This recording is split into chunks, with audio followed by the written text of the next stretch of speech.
Hello and welcome back to the Game Pit, or the Row Pit as it's now called. The Game Pit, please, thank you. Game Pit, thank you. I'm Sean, and here's your more regular host, Ronan. The Row Pit sounds a bit like the Ropey. So I really want us to move away from any thought of that name, please, if we could.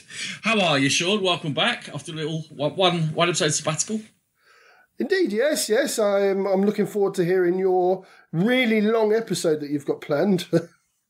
It will already have been out by the time this is out. That's how numbering systems work. I know, I was just thinking that as I said it, but I thought I'd just carry through. Do I need to talk you through time again? Yeah, how it works. And the 172 is before 172. Can you tell me how distance works? Distance and size works. That cow is far away. You idiot. All right. We're just finding now, unwittingly, like many fools, you've led us into the theme for today's episode there. Time travel. Because we're going to take everyone back to a distant year, 2012. See, before I looked into this, Ronan, 2012 was heralded as one of the finest games ever for games. I've never been quite one of the finest games ever for games. Finest years ever for games. This is going well. Should we restart? Well. Should we throw this all in? No, we'll throw it in. Let's do it. Warts and all. I can nosebleed. Finest years for games ever. And I've never really been bothered to actually go back and have a look to see if there's any validation for that. And this has made me do it, and I think there might be. So you're saying we're expecting huge things from your list? My list is a very strong list in the mind and household of Sean Rice. Very strong. They're all great. Go and have a couple of shots of brandy, all right? Get your words sorted out and your timelines and come back in a minute. Yes, it is very strong. So as we've mentioned before, we're doing a top 100 countdown into next year to our 10-year anniversary. So this sort of comes on the back of that, and all 10 of these are in my top 100. There we go. Spoilers for 10% of that. Don't bother listening to those episodes. And I don't think there's another year with 10 in there, Sean. So this indicates that 2012 is a massively strong year. Yeah, every single game on here is a keeper for one reason or another. There's some really amazing games that didn't make the list. And I know it annoys you, but I've done a 1 to 18, Ronan. Yeah, but it's a top 10. I know, but I just want to annoy you and say, oh, that one was my number 15. But if we wanted a top 18, we could have just recorded the top 18. It would have just been twice as long. It wouldn't have been a problem. But you wanted a top 10. Well, 10's a nice round number. I don't even... Okay, let's move on. My number 10 for 2012, Sean, is less of a game, more of a lifestyle choice nowadays. Oh, I'm intrigued. Are you indeed? Star Wars X-Wing, the miniatures game. Okay. No, it didn't make my list. It is a fine game. It is a fabulous game. One that I haven't quite got into as much as some of my very good friends. They're very good at it. But it's been around me. And many years ago, they used to even use me as practice fodder. And then they realised even that was pointless. I wasn't good enough just to be shot at X-Wing. So I'm definitely no expert at it. And I know that it's had some changes relatively recently, been handed over to a different company, possibly not going as smoothly as it could. But the system itself, no matter how seriously you want to get into it, into competitions, or just play casually with family, is fantastic fun. It's quick-paced. There's lots of customization. The more you buy, the more you can customize your designs, and can be played at many different levels. It's a fantastic game, Star Wars X-Wing. So my slight issue with this one is I don't think you can play that casually, because you will disappear down that rabbit hole, because there's so many expansions, there's so many ships that if you really like the game... Sean, you will disappear down that rabbit hole. All right. Not everyone. But you're just going to want more and more. You're going to want that ship. You're going to want Han Solo. You're going to want the Millennium Falcon. You're going to want more and more. A lot of people are going to disappear down and have disappeared down a rabbit hole with this game. I think that's probably what keeps it slightly off. I did like it. I started buying a load of it, and I just didn't have the time to get it played or the partners to get it played. So a very good game, but not on my list. Imagine if it came out in the next couple of years with how old James would be, 10, 11, 12. You two would have flown with it. Literally. Yeah, let's not never tell him about it, shall we? And mentioning James there, with him in mind and my younger son in the future, I'm going to choose the Enchanted Tower from Dry Magier Games as my number 10. Designed by the Brands, very famous designers. And this is one of Dry Magier's very best game. You've got the theatre of turning things over, and you've got the real toy factor of trying to ascertain whether you've got the right key for the castle at the end, and if you turn the key, princess pops out, everyone goes whee, and just such a good fun family experience all round. James is too old for it now, but I can certainly see him refinding his love for it once Thomas is old enough to play it. And Dry Magier have kind of lost their luster a little bit in recent years, but this was one of their classics. Definite classic. I played this with my kids when they were young. Got it. Remember, I was given a demo copy at Essen. Do you remember that story? Yeah, it's not a great story. I just didn't have any left, but a lovely lady said, but we have got demo ones if you want that. I'm like, yeah, whatever I can get. And my girls loved it, the whole theatre, the fact that someone's got to play the baddie and they're sneaking up and trying to grab you and the other ones are running around trying to get information. The whole thing is a performance, and the more you can sort of sneer and snarl as the baddie and wind them up, I find the better it is, because I like my children hating me. So what, you've done well. Thank you. All my family members, apparently, even my cousins. My number 9 is a game which will cause much consternation should you mention it in gaming circles and say that it's a great game. But it is. In fact, I had this conversation 2 weeks ago about Lords of Waterdeep.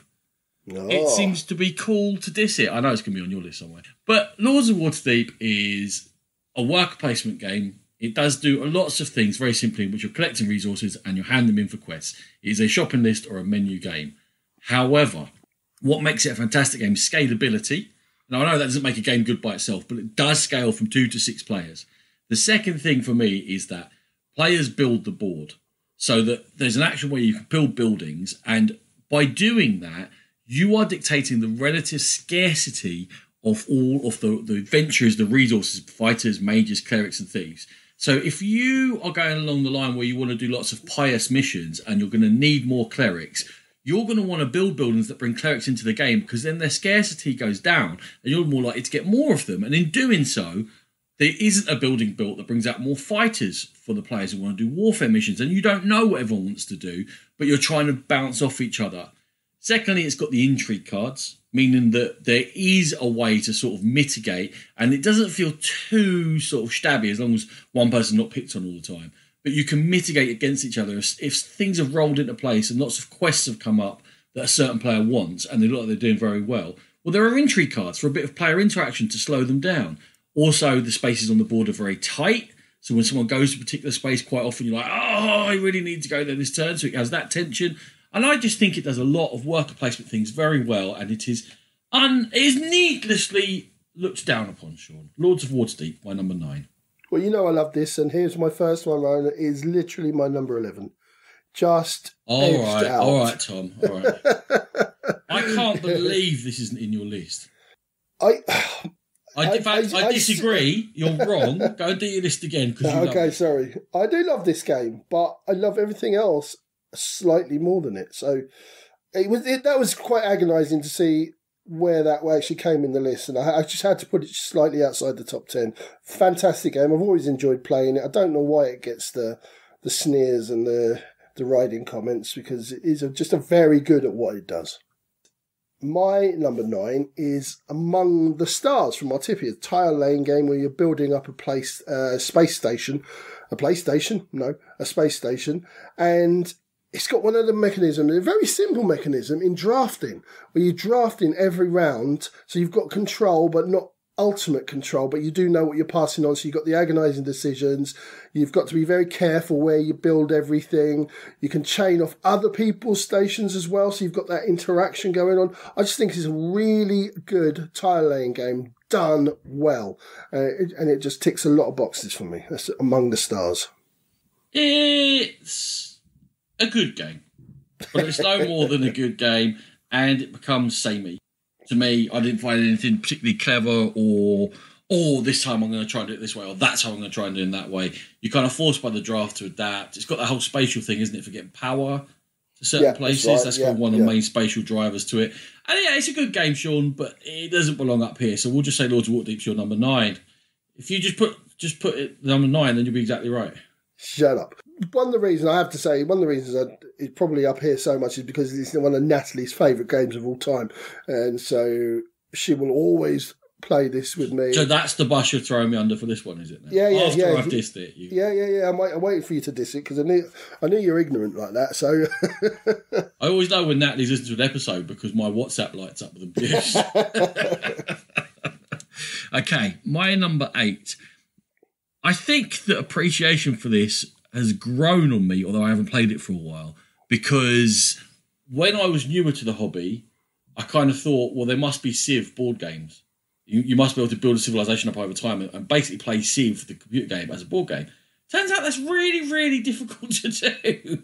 And no one's really done it very well. Well, not perfectly. So some of the games which came out when I was trying to find that game, I think I look back now and I'm more forgiving towards them because they did aspects of that well. So Clash of Cultures did aspects of that very well. All right, the tech tree's not endlessly branching. You end up going up one of 2 or 3 different ways up or along it. But now I'm kind of a bit more forgiving because I realise I've tried so many games that have tried to do this better and they can't, that you go back and go, actually, this is a fantastic game. It's just got the Monumental Edition release, which basically is all the older content, just all in one. It hasn't really changed much at all. I still have it all from the original and the expansions and everything. I haven't played it for a good while.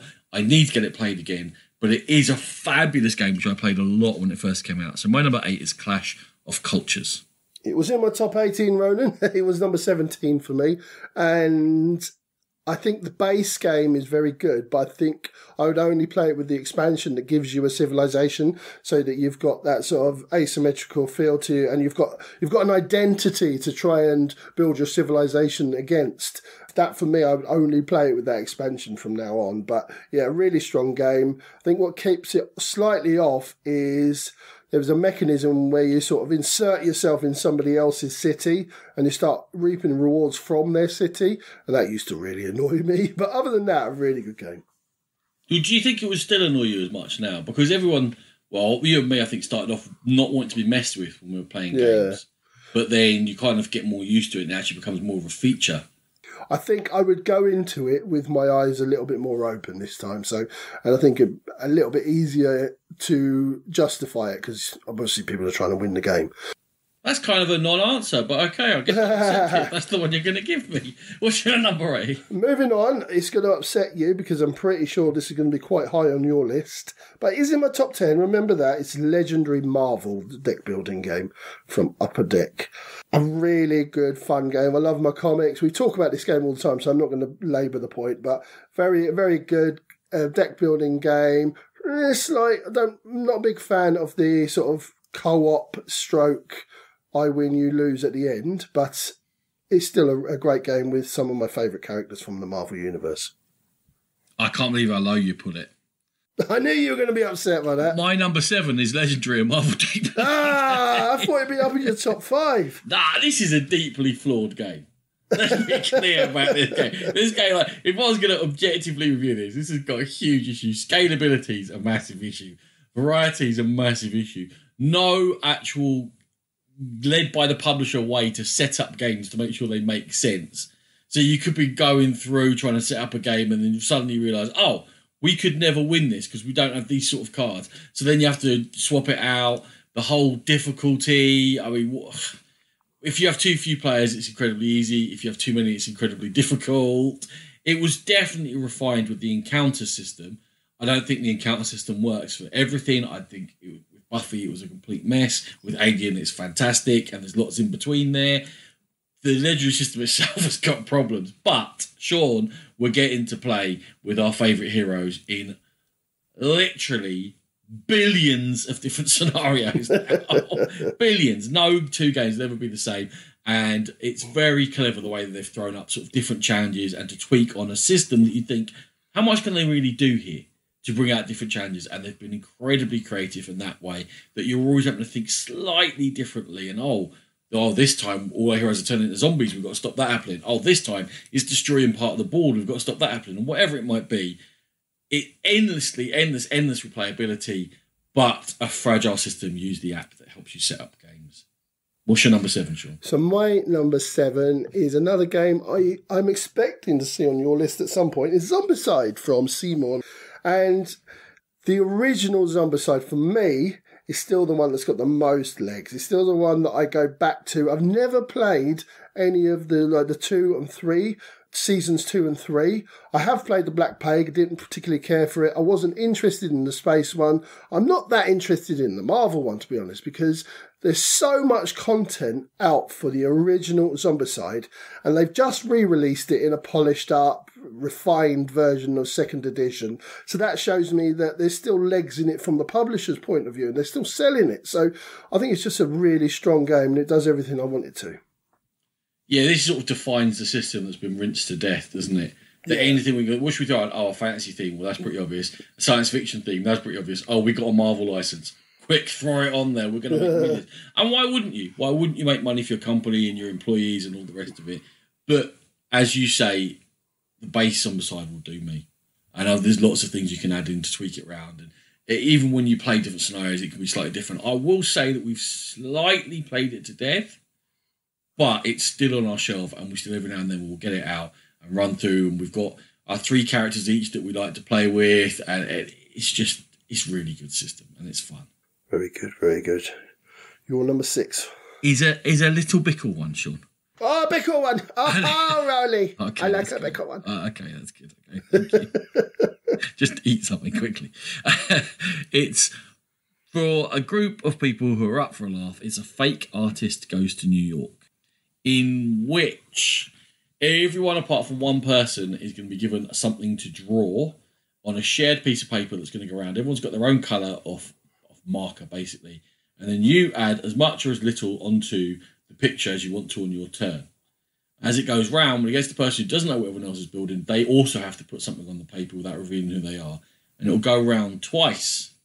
After it's gone round twice, if the person who set the task can guess who the fake artist is, then there's a possibility of the group winning. If they can't guess that right, everyone chats about it, by the way. If you can't guess that right, everyone's lost apart from the fake artist. If you guess the fake artist has a chance to say what the picture was off. And if they get that right, they still win. So, as the fake artist, you're trying to not be obviously wrong. But for everyone else, you cannot make it obvious what you're drawing together or attempting to draw. Or you don't even have to draw the thing. You can sort of indicate, I know what it is. But then if you try and do that too subtly, everyone will be like, well, what are you drawing? And then afterwards you can go, well, it's the rock that the lighthouse was near. Or that's the fish that the lighthouse keeper was having for dinner, or whatever it might be. And everyone's like, you're an idiot. We thought it was you.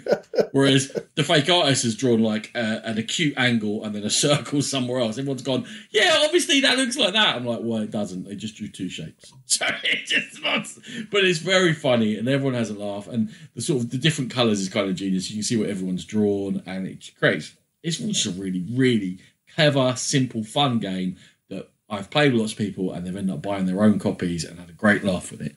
So my number 6 is a fake artist goes to New York. Yeah, it's a really good game and lots of fun. I've only played it a couple of times around at your house, but I always had lots of fun with it. Don't think it was ever going to make my top 10 because I just haven't played it enough, but yeah, I like it. I likes it. And my number 6 is a game called Libertalia. It came from a company called Marabunta, who I don't think are around anymore, and it's based on pirates. And what you do in Libertalia, and what makes it so good for me, is each player starts off with the same set of cards in their hand, and this card is drafted from a massive deck of cards, and you start off with the same pirates for your ship, and you're going to play them. But as you go, well, you play one card per round. As you go, you get slightly different hands because you bring slightly different cards into your hand. So your hand evolves over time. And what these cards do is they will get you treasure, or they could attack the other players. And it's knowing what most of the cards are in other people's hands and chiming when you're going to play things. I just think it's a really clever game. It's basically a set collection stroke point salad game when it boils down to it, but just the act of how you get that is really interesting to me, and it's a long time been in my top game list. You do love it. I do. Lots of people love it, so I can't have a go at you too much. But it is a flawed game. A lot of it is fun, and it is quite funny, and I will happily play it. It's a good game. To be sort of devil's advocate is that a lot of the actions are very mechanical towards getting points. But to play well, to judge, you're actually really trying to win the game, because that's where the competition comes from, the cutthroat nature. But a lot of that is driven by luck. And you can play cards at the same time as someone else, but your card is like the lower down version of that card, so it gets to go after theirs, and suddenly your turn was useless and they had a really good turn. And so you're playing the game where you're trying quite hard to win. You're having to think a lot. You're trying to follow multiple hands of cards around the table. A bit. Not exactly card counting, but, they haven't played that, they haven't played that. They're going to time that. And some of the cards also are only useful at certain points within a round. So you will have to play that early, or you will have to play that one late, or when that particular pot is built up, whatever it might be. And then if you've got the version of that card that is just lower down the order, then it's never useful. And I kind of got frustrated sometimes with it. So I had fun, but I could never take it seriously enough to really care. Because it's when you care that really Libertalia comes fun, because you're like, yeah, oh no, oh. Whereas I was always like a bit, whatever. You had the 3 version, I had the 5 version. So that's what took the edge from it. But I think you do know you've got the lower down version, because you can see it. Like, I'm unlikely to win if multiple people play this. But then if that card is situationally only good on a particular round, you know what I mean? I think at the beginning, the first couple of rounds, definitely. But once people start to slightly change their hands and they're holding on to cards that they think is going to score them big, you can nip in and block them and just mess with them a little bit and stuff like that. You think you can, but really it just comes down to sort of timing luck. You can to a degree. There is luck. I'm not going to disagree with that. Of course, there's luck in it, but I think there's also a lot of skill and timing. Wow, that's a big claim. Okay, my number 5 is definitely coming up later. There's no way you're saying this isn't coming up later, so I really don't want to talk about it too much. And if you don't mention it later, we'll talk about it after the number 1s, but you will mention Suburbia. So that's it. We'll talk about it in a bit, because I know it's coming up for you. What's your number 5? You think you know me. That is definitely there. I know it is. You know what? I still haven't decided what my 1 and 2 is. They're sitting there side by side. Well, that suggests that Suburbia is either your 1 or 2, so we'll talk about it then. I really shouldn't have said that, should I? No, you shouldn't. No, man. My number 5, I don't know where it is with you, because you used to love it, but I don't know if you still do. And my number 5 is Keyflower from R&D Games. Really interesting bidding mechanism when you're building up your little tableau and trying to get tiles to chain off each other and trying to get meeples into your hands to bid for you to get future tiles. There's also a sort of a spatial thing where you've got to move things around to score points, and just a really clever game. What I really like is the interaction between the players, because you're constantly thinking like, now what's Ronan got? How can he outbid me for this tile, or should I go all in for that tile to block him? And that's the bit that I think sets it above like your bog standard tile layers and Euro games of this type. So I never really liked it. You're just lying there. Oh, didn't you? I've never played it enough. Oh, I thought you really liked it. I've played it a couple of times, 2 or 3 times, and that's it. I think it's got some very clever mechanisms. I tell you, and this is a judgment on me, not Keyflower. The thing that held me back is I am terrible at it. I mean, rank, awful, terrible. We played and you destroyed me.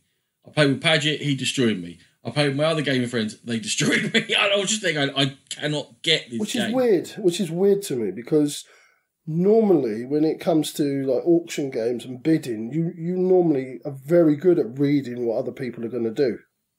Yeah, I can't read this too much. It's so wrong. We're not there trying to look, because you can use everyone else's little cities, but it's quite, sitting on a table, you have to know what everyone's tiles do. I tell you that I'd like to come back to it because we've played more of the key games, and this, even though it came in the middle, is like the granddad of all those other key games, because a lot of the mechanisms have just been reused. Yeah, in that, the spatial thing and having enough carts to move a certain distance of resources and be able to use each other's tiles. What was the one that in particular reused it, where you could build along the river and you had to have carts to move around? We played it a few times. Key Flow, was it? Was it Key Flow? Oh, yeah, possibly.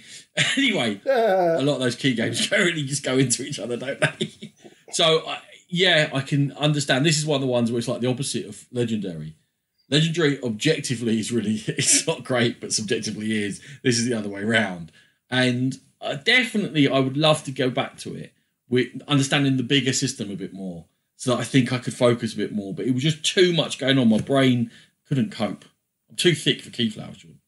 God bless you. Right, my number 4, you knew it was coming up. I said we've almost played it to death, but we haven't quite. To Death, Zombicide.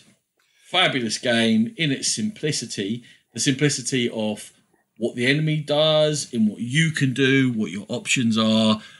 But it's the missions and the situations that are created on the board that will lead to the difficult decisions and the weighing up of the, well, should we take a risky one here?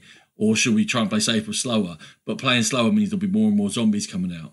The fact that you have to manage each other's experience, you can't get one person get to the red level while everyone else is on yellow because they're all going to get mushed because they haven't got all their extra powers. You become more powerful as more zombies come into the game. So there's a progression where you appreciate that, I can do more, but that doesn't mean it's a lot easier. In fact, it generally gets harder. And it's just a lovely, simple, get it out, play it, have loads of fun game with loads and loads of content, which, to be honest, a lot of the extra stuff has added nothing for me. I talk about the dogs and the ravens and the toxic zombies and all the rest of it.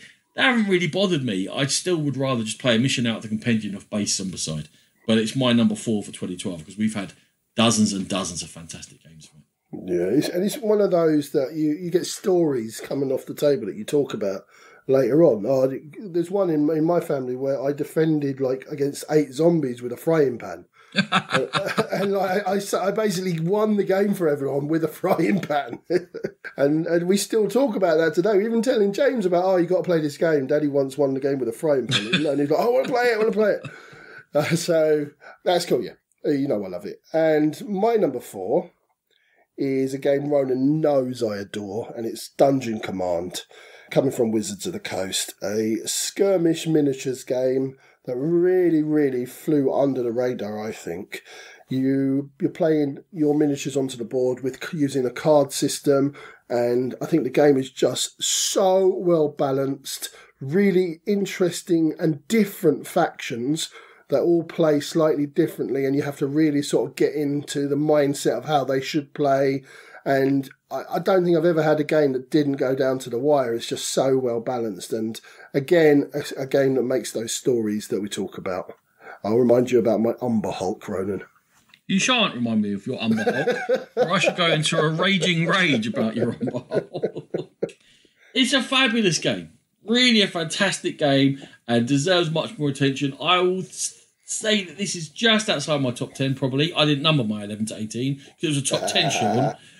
But the only thing that stops this from being top tier is that naturally you bought all of them, and we never played with any one set more than 3 or 4 times between us. And so I always felt like there was more to dig in. And if we had had those factions and played it more and more and more and learned what was in the deck and learned what each other's Umber Hulk could do, for example, I would know that there was a possibility it was coming up, but other things as well. And not only what was coming up from the other players, but how to use the deck more. So these rubbish goblin archers that I'm doing nothing with, actually, if I use them in that way, then they could be useful. And I really feel like there was much more depth to it within the very, very simple system, deterministic combat, the luck coming from those sort of cards, if you like, but you having to mitigate all that as you go along. It's a really, really good system, Sean. Very close to my top 10. Very good. Okay. Into top 3 territory, Ronan. Hit us. Proving to myself that I just love to wallow in misery, Sean, and pretend that I'm having a good time. My number 3 is Robinson Crusoe. One of the sort of keystones for difficult co-ops. It's winnable. It's not very winnable, but it is winnable. And if I get it out and play it 2 or 3 times, generally I can start winning that first base mission, and then I move on from there, and then I really can't start trying to get the crosses up or rescue Jenny from the rocks or any of the other ones that are just these. I'm not. It's one of those systems, I think, that when you teach it to people, you see the light come on in their eyes, and they're like, "Oh wow, hold on, this is not easy. We really have to think about this." And when they're looking for an alpha play or the right answer, there isn't a right answer. I can't tell you whether to risk it and send one worker to do that or send both. If you send both, we're wasting time. If you send one, they might break their leg. Or they might get a spider bite that will come back to it, will literally bite you in the behind later on. And there is no right answer. There are strategies, there are ways of playing, there are things we can do that look like they would help us eventually. But every game is different. Every player brings their own thoughts and styles to this game, I find, after a while. Because there's so much to think about. No one falls into a pattern of play, and it's just a fabulous, fabulous system. I'm actually looking here. I'm thinking about playing The Voyages of the Beagle again. And then I've got Mystery Tales on open downstairs. And there's loads of content for it. Horrible rulebook from Portal. Horrible rulebook. Second edition rulebook, not that much better. But you can get guides out there. And if you've never played Robinson Crusoe and you fancy a tough cop, give it a go. It is a magnificent game. My number 13, Ronan. And this game would be a lot higher if I'd have been able to play it more because of that rulebook. If you don't play it for 6 months, you have to go back to the rulebook, and it just put me off to the point where I just got rid of the game. I'm really close to getting it back in again because I love it so much. Natalie devastated me the other day when she told me she absolutely hated it, so I'm going to have to teach James somehow. But it's one of those games where everything is interesting. Even if you go and gather something interesting is always on the horizon. Like, as you said, you might get bitten by a snake or fall down a cliff and break your arm. There's always something on the horizon. Notice that everything we're saying that's interesting is not good things. Yeah, true. Yeah. Yeah, very, very good game. And I think it would be in my top 10 if I got some more plays of it. Beautiful. Well, what is in your top 3, Sean? Right, you're going to moan at me because it's a slight cheaty. Oh. Here we go. Merchant of Venus 2nd edition from Fantasy Flight Games. And there are 2 separate entries on BGG, so that's what I'm going by. And this is the only version that I've ever played of the game. This is the game that made me realise I really like pick up and deliver as a mechanism. I think it's a really interesting game in that all the different aliens and all the different cargo and the ways that you have to get places. I love the theming, love the interaction between players trying to race to things and discovering things on the game. Another thing that I really like in games. I just think there's so much going on in this otherwise simple pick up and deliver game, and I absolutely adore it. This is perfectly valid. Because no one could get hold of the first one. Oh, fair enough. It basically didn't exist, did it? It's not like we're saying it was a second edition that came out 2 years later. It was exactly the same game. It was a different game. There was a completely different system involved in it. I know if you're around at the time, it was one of the great board game scandals of the sold Stronghold, FFG, who owns Merchants of Venus. Remember, oh yeah, Sean? Stronghold. We're gonna make it, weren't the they? heady day. Someone had a deal with someone, and someone had a deal with someone else. Oh, what excitement! So it came out with this classic version and new version. I think the classic version was probably better, in my opinion. I really think it was a fun game. But what really got me, and what I'm surprised, or you like it so much, is that it's really stressful because of the race. Not because of the game itself, but because of the race to the money. And like, I've got to spend money here. But if I spend $200 too much or whatever, space credits too much, that could cost me the game in an hour's time. Like, then you're balancing. And, how to upgrade your engines. You can skip certain things, you can get around quicker, but it costs a lot of money to upgrade those engines.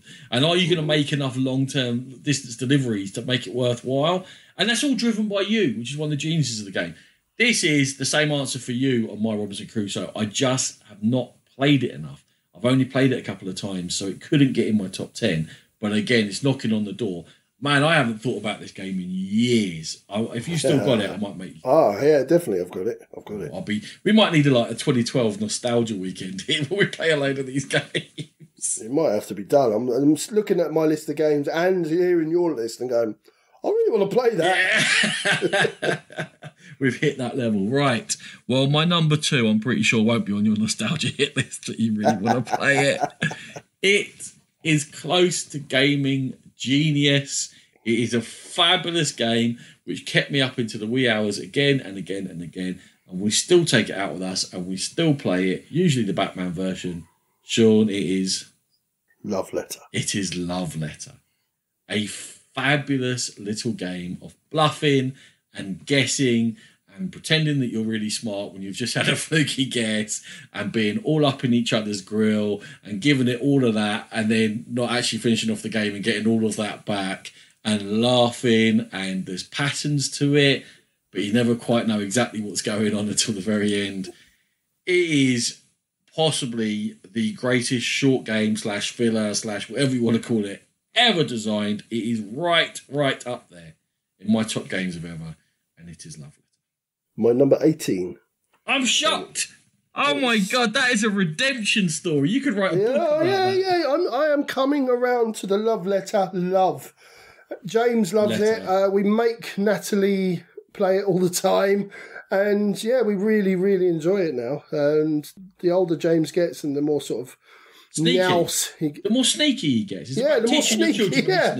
The more snaky he gets, the better it is for us. And it's just it's a good game. It is a very, very good game. What's the story I always tell about 6-year-old Caitlin sitting there guessing the princess at me while she had the princess in her hand? Never been a prouder daddy. Oh, what a moment of pride. And the gap-toothed smile as she put the princess down and won the game. I was just like, oh, my child. You're a glorious, glorious little girl. It was beautiful. Mwah, I'm so proud. And my number 2... You didn't know what it was. Here we go. Do you want to do your 2 and 1 together? Do you need to like make No, I'll do DC Deck Builder is my number 2. What could your number 1 be? What could it possibly be? I talk about this game all the time. It's just a very, very good, fun deck building game with some of my favourite characters ever in comicdom. I'm a DC fan. I'm a deck building fan. Again, all of my family love this game and we play it all the time. It's probably the game I've played the most other than Top Trumps. So, yeah, DC Deck Builder. I love it. It is a good game. It was not what people were hoping for because it came out and it was much around the same time as Legendary, obviously the same year, but it was much simpler than Legendary and people felt possibly a bit undersold because I think they were hoping for more from Legendary itself and then they got DC and it is tons simpler than it. So I don't think it was loved enough for what it did. And what it did was a very, very simple deck builder that had thematic elements to it. Okay, it was confusing. Who are you? But who are you in Marvel Legendary? It doesn't make sense there because you play as all different heroes. Yeah. So the whole thematic thing, I think, was always a bit of a bunk argument. The thing is, it does a deck builder in 20 minutes whereby you are trying to put together combinations and you have got that interaction against each other a bit, and there is a timing mechanism where you're racing to defeat the supervillains, and it all works very well. I think it's a fine game. I've never loved it as much as Sean, but also all the sort of hate never made any sense to me. Very good, right? Dun, dun, dun, dun, dun, dun. Here's your fanfare. Thanks. I wasn't quite sure what was happening there. Whether it just turned up, I don't know. Have you guessed my number 1? Have you bothered? Because usually you kind of keep track of this sort of thing. I haven't bothered. Go on. All right, fine. You used to try, Sean. You used to make it special. It's not Snowdonia, is it? Snowdonia? No, was that from 2012, was it? Yeah. Oh, that's another really good game that hasn't made it. No, my number 1 is Yodo. Of course. Yodo is a fabulous worker placement game with also bidding in it and with the same sort of thing like Lords of Waterdeep, a sort of menu fulfillment where you're trying to get, it's much more complicated than Lords of Waterdeep, where you're trying to get different elements together in order to fulfill quests, in order to score points. It is really, really mean. It's not, but not just mean from, you can deliberately be mean to each other, but also it's very, very, very tight. And you have to sort of time when you're going to certain areas of the board, and if other players go there before you, it can really stymie your plans. And if you get stuck and you can't fulfill quests, then suddenly you've got no income coming in, you spent all your money, you've gone down a rabbit hole, you can get stuck. It's an unforgiving game in many, many different ways, but it is a brilliant game. It's become very apparent to me over the years now, because I never really played it unless I had 4 or 5 players, that it doesn't work unless you have 4 or 5 players. It really just, all the magic sort of drains away. And also, those players must kind of enjoy being frustrated in a funny way. They must enjoy the fact that things will not always go your way. You must be slightly flexible. You also must be aware of what other players are doing. You're going to be laughing, you're going to be shouting, you're going to be cursing. We had a famous game at London on Board one time where after 5 players, 4 players had to get up and walk away from the table for a little bit of a cool down at different times because they were getting frustrated playing. And the 5th guy, poor Jay, was sitting there just like very chilled out French guy going, I really like, guys, it's just a game. Just play the game. He came horribly last. So that's what being relaxed during a game of Yodo will do for you. It's not about that. It's about increasing your blood pressure and getting very excited about very small things. Yodo, the best game of 2012. Absolutely fabulous. I never had the love for it. I have played it a couple of times. I do like it. And weirdly enough, because Ronan sort of set the scene for me, I was able to get myself in that frame of mind where I wasn't going to be too bothered with the frustration and all that. But it was other people on the table that kind of ruined the game because they got so frustrated. I remember going around to a friend of ours and he was ready to quit halfway through. He was just so angry. And he's a guy that doesn't get angry in games. And that's kind of what keeps it from being amazing for me. Whereas Ronan thrives on that and he loves it. I get a bit uncomfortable when other people are really getting upset about games. You thrive when people getting upset. Thrive on it. Well, they're just poking them. Go on, get more wound up. Go on. Pretty much. It's pretty much like the playground, throwing kids together and making them fight. Let's clarify. I was also a kid when that used to happen. Throw me under a bus. But, you know. You did it last week. Quiet, man. Quiet. Yeah, I like it. It's a really good game and not quite top 10 material for me, but still very good. Amazing game. What's your number 1, Sean? What could it possibly be? It's D-Day Dice. No, it's not. It's Suburbia from Bezier Games. One of the finest tile-laying city-building games ever made. So good, so interactive. Building your city and trying to chain things together and chain off things, and every tile, the placement of it matters, and watching your city grow but making sure you've got enough cash. Just such a good system and such a good game, and you've got something at the end of it that's yours that you built. All of those things I love in games, and we know Ronan likes it because it was in his top 10 as well. It was my number 5. We got it out and played with it fairly recently. Ellie had never played it before, and she was like, why have I never played this game before? This game is amazing. It is an absolutely fabulous game. There are 1 or 2 slightly rough edges that keep it away from being my number 1. PR Firm, Sean. I will always throw PR Firm. The PR Firm and Casino need to go. Casino even is not so bad because it's only money. So a whole major mechanism of the game is as you score points, your income in money and points goes down. So you have to constantly keep your engine running. The PR Firm means that your income in points doesn't go down and can be worth a ridiculous amount of points by the end of the game if you get it quite early. Because each line you go past, it's another point every turn. It could end up scoring you 9 points a turn quite easily.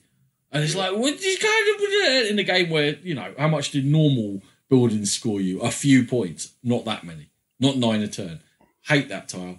And the second expansion wasn't the best. These are real nitpicks.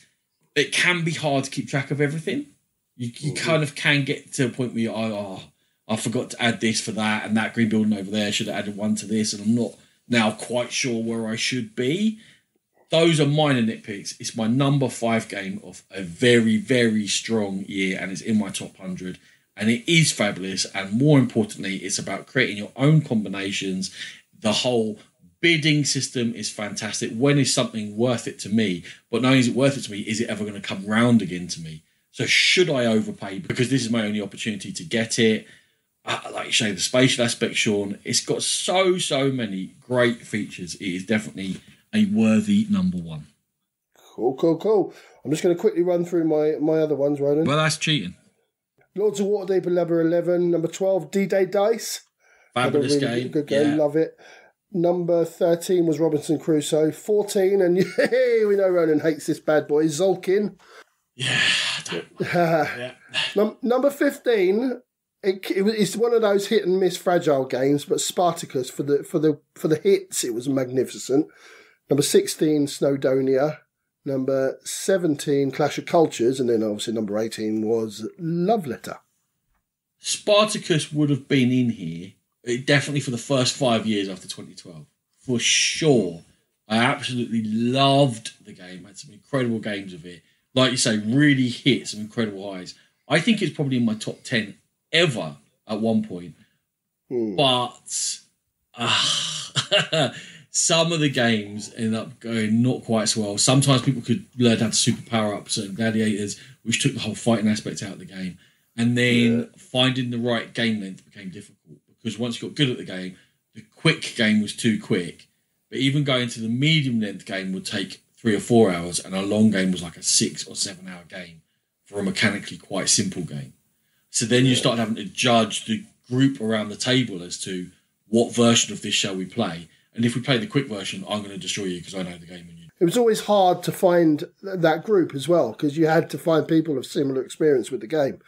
Otherwise, they would just not understand the sort of dynamics that were going on because it was so loosey-goosey, wasn't it? Well, these were only problems that came from the fact that we played it so much. Yeah. And loved it so much that it just didn't sort of stand up. There are maybe some of these games, maybe in the top 10 or 20, that would also have suffered with that many plays, that intensely. So, you know, it's almost judged on a different scale to the others, but it did fade away. And spoilers, is not in my top 100. Ooh, there you go. There you go. More spoilers for that. Right, Sean, anything else? We were going to mention the Kickstarter that is currently ongoing. It is been described as Mass Effect the board game. Please don't use that. That's trademarked.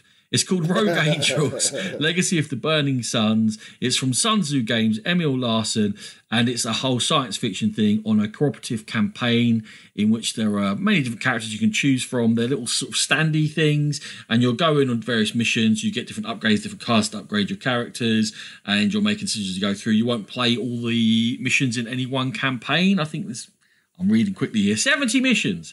But you'll only play with a maximum of 40 on the campaign. So there's lots of replayability. You're going around ships. There's a map book, kind of like the older Jaws of the Lion thing going around the place. Anyway, Emil is someone who's been in contact with us over the years. We've played a few of his games, and he just asked us if we would mention it. So, by all means, please go and look up Rogue Angels on Kickstarter and see if you like the look of it. I quite like the look of it, Sean. I'm sniffing. I'll see how the cash flow goes. Oh, I'm definitely having a sniff. It definitely looks like something I'd be interested in. So, right, well, you sniff first, and once you've sniffed, I won't have to sniff. Damn it, he's got me again. Any other business? No, I've been quite quiet on the Kickstarter. I've been buying lots of games, but I haven't been kickstarting. I know you've been buying lots of games like that. That I'm well aware of. Ronan keeps telling me off because every time I contact him, I've bought a new game. Yeah, but you're playing loads of games at the moment. So that's good news. I am. I'm on a run. I'm on a really good run of getting games actually played to the table. So with any luck, that. If our schedules sync up, you'll be on the next episode. Reviewing games, I probably won't be. I'll just be like, yeah, I've seen some games. In fairness, I had a lovely weekend away in Bath this weekend and included a trip to Thirsty Meeples. Yeah, you played a couple of games there. Played Photosynthesis, which I played once before a long time ago. Didn't love the 2-player game. Felt it was a bit zero-sum. Someone gets ahead, they're suddenly snowballing or sunballing or whatever it might be. Or maybe I was just terrible at it. And we played most of Coloma, which I enjoyed a lot, but definitely felt like it needed more players. But it was good to play 2 games that we don't own. Yeah, Coloma's a bit funny because you've got that dummy player that you can kind of read, but he can read and mess you about. I think the dummy player is actually really well done, just for the simple fact. So there's 5 areas you can go to, and if there's any one of the 5 areas has got the majority, then it only becomes half as effective. For the dummy player, it can go to only 5 players, but it's got 5 cards. You flip over the 2 of the cards, so you know it definitely is not going to go to those 2. And I thought that was enough to make it feel like it wasn't too lucky, because if you could just choose one of those 2 to go to if you want it to be completely safe. Yeah, true. So I actually think just the flip of those 2 cards, a simple thing to do, really took away a lot of the randomness that might have made it a bit annoying, if I'm honest. Cool. But I do like it. I've only played it once myself, so maybe that's one we can review in a later episode. Maybe. Bring it down next week when you come down. Cool. Any other business, Ronan? No, see us out. Hey. Right, thank you very much, Ronan. Thank you, Sean. Thank you, everyone, for listening. And we are very proud members of the Dice Tower Network. Go there and to the Dice Tower itself for gaming goodness galore. If you wish to contact us, you can email us at thegamepitpodcast@gmail.com. And our Board Game Geek Guild is always open for business, and people pop in there and have a little chat and give us a bit of abuse. So bring it on. We love to hear from you. And we're active as always on Twitter at GamePit Podcast. We've also got our Instagram and Facebook pages. Thank you very much for listening, and we'll catch you next time. Music by E. Aaron.